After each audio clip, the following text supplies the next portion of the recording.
What's the meaning of banking?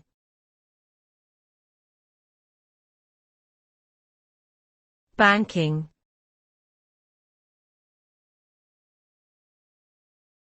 Banking.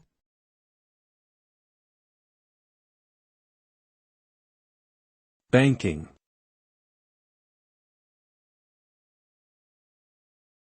Banking.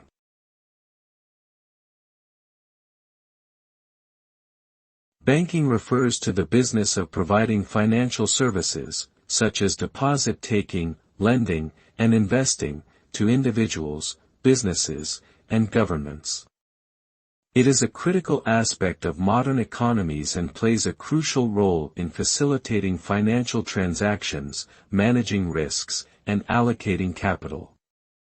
Banks also offer a range of other services, including ATM access, credit and debit cards, online banking, and mobile banking. They are subject to various regulations and oversight, which aim to promote stability, fairness, and soundness in the financial system. Overall, banking has a significant impact on individuals, businesses, and the broader economy, making it a vital industry for economic growth and development.